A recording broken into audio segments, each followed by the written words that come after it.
Former Baylor All-American Brittney Griner has had a whirlwind transition to the pro game. Tonight, she finally had the chance to play in front of her friends and family as she made her return to the Lone Star State. Former teammates Christina Higgins and Shanae Washington were in the house.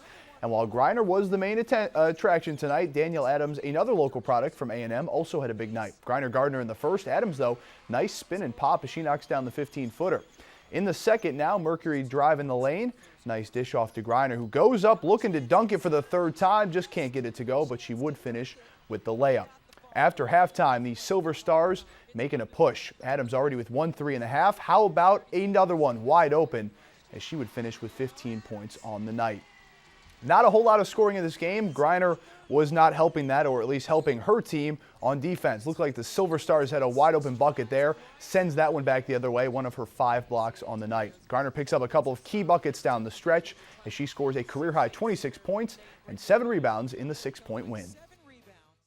Felt good, you know, back in Texas. Family came out, had a lot of Baylor shirts out there in the crowd, and a couple of Baylor players came down. So, it was a good win out there tonight. You know, each game I'm just getting more comfortable, learning the system and just, flowing with it. With the #1 pick, the Harlem Globetrotters select Brittney Griner from Baylor University. That's what it would have sounded like if there was an actual announcement today. And yes, this is 100% true. The Globetrotters want BG to come play for them when the WNBA season is over. She politely declined because she has already signed up to play in China 2 weeks after the end of the season here in the States.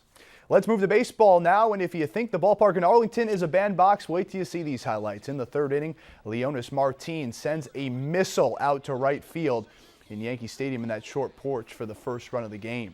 Top 5, Martin back at the dish and back at it once again. This time sends it high into the air. This ball also able to clear the sign right over that Gatorade mark there. He's got his 4th and 5th dingers of the year. Yu Darvish over 100 pitches in the 6th inning, but Walsh left him in there, and the Midland High School product makes him pay. Jason Nix goes out to left field.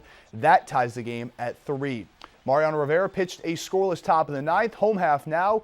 Ichiro gets a pitch he can handle on the inside part of the plate, and that is your ball game. Yanks walk off by the count of 4-3 tonight. Astros hosting the St. Louis Cardinals for the first of a weird 2-game set. Lucas Harrell had been outstanding in the month of June, but he really struggled in the 4th inning here of tonight's game. Already 2 runs across. Pete Kozma brings home the 3rd run for the Redbirds. Next man up is Matt Carpenter, and the bases still loaded. Very first pitch he takes to the gap in right center field. That is going to bring in all 3 runs as this game is officially blown open at 6-0.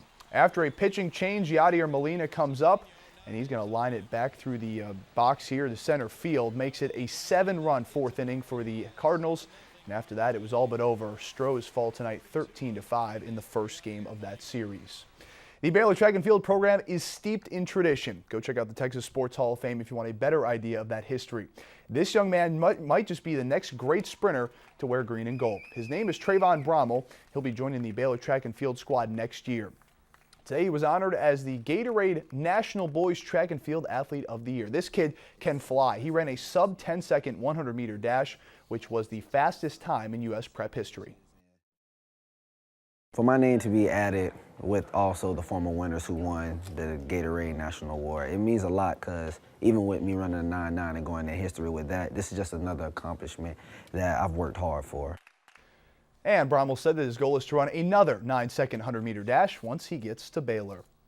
Good news for the Dallas Cowboys, who have come to terms with first-round draft pick Travis Frederick. He signed his contract today, meaning the Cowboys now have all 7 of their picks from this April's draft all signed and sealed. That's your look at sports tonight. We'll be right back with another check of your forecast.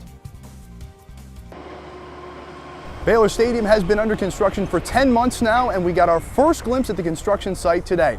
The good news is the $250 million structure is on budget, and it also is on track to open in August of 2014. Now in 15 months, Baylor football will be at Baylor Stadium on the banks of the Brazos River in the finest football stadium in America. After spending 63 years at Floyd Casey Stadium, the brand new home of Baylor football is already over 20% complete. In fact, this morning, we had our largest pour that started at 2 a.m. We poured a little over 700 yards, and as of this afternoon, half of the concourse will be poured and in place. Construction began in July of 2012 and will run through August of 2014. 250 workers are currently on site building the stadium, but that number will jump to over 600 at the peak of construction. We finished the design over the last 6 months. We've put the construction documents out. We've budgeted the entire time, and we're still tracking it right over $250 million, which, as we all know by now, is the largest project ever undertaken in Waco and Central Texas.